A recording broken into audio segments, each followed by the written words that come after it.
The founding of the original Santa Cruz Board of Trade in the late 1880s, 1889, is roughly the same time that my great-grandfather came to Santa Cruz in the late 19th century. My family has been in business in Santa Cruz for roughly 125 years, the same length as the Chamber. Comerica Bank is so proud to operate in this community. We have since about 1870, which is just a few years after the city of Santa Cruz came into formation.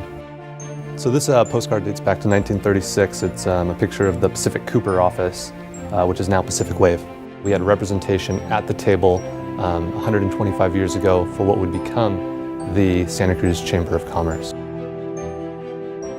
So the economy back in those days was made up of leather, lumber, lime, and gunpowder. And gunpowder right up the road here on Highway 9. Eventually the building blew up, but it was pretty big back in those days. My grandfather and a partner bought the tannery in 1918. Leather had to be used for everything. It wasn't really a luxury item. It was the only way you could do lots of things. You couldn't ride a horse. You couldn't control a horse. You couldn't walk.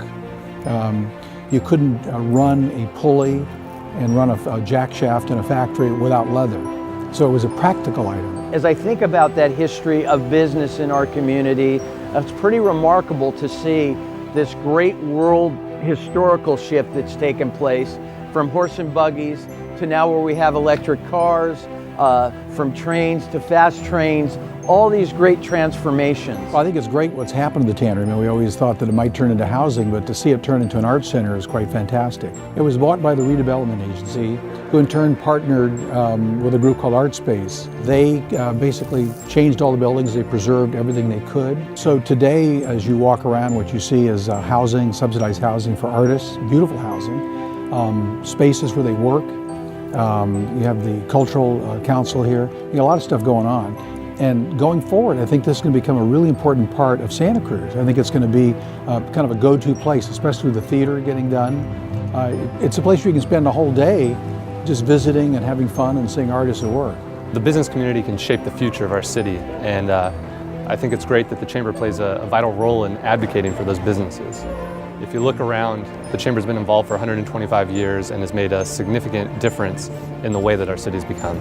The Chamber supported the establishment of what was called a shabby house right here near the post office, which was a place where builders, contractors, and other workers could come as a way of encouraging remodeling and economic development during the Great Depression in the 1930s.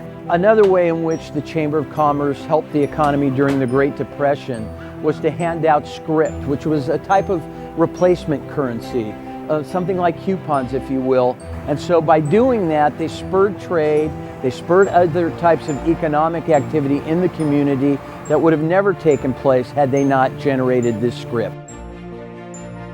During the Great Depression, my great-grandfather, Del Williams, signed a contract to wind our town clock for $60 a year.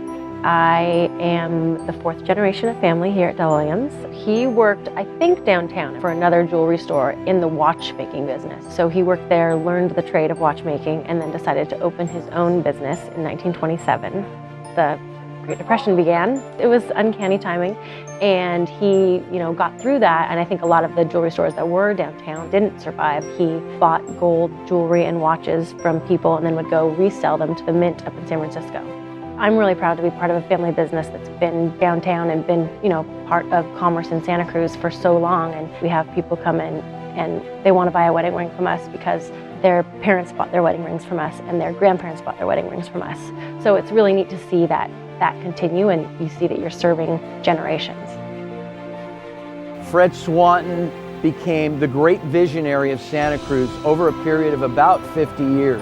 And one of the things he did was take Santa Cruz's economy of resource exploitation, taking lime, leather, lumber out of the community, and turning it into a more modern day economy. He brings all public utilities to this town, electricity, gas, even water, transportation, and then he has a vision of Santa Cruz as a tourist mecca.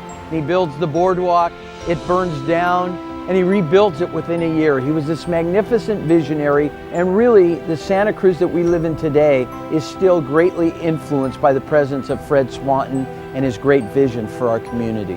The idea of Fred Swanton is creating this next economic opportunity space for Santa Cruz. What brought that together was the business organization in the community, the economic organization of the community. Well, we're in the same place. How do we address that in a next generation? We hit on this idea of doing community leadership visits. It's something that chambers have been doing for a long time. We went to San Luis Obispo, we went to Boulder. We're sitting in the Boulderado Hotel in a blizzard in April. And we said, you know, what we really need to do is have this conversation with the people in Santa Cruz about what we're doing in Santa Cruz. The community leadership visits were just a great time, really fun. It was the first time that we've actually brought such a broad sector of leaders, public and private, together to work together.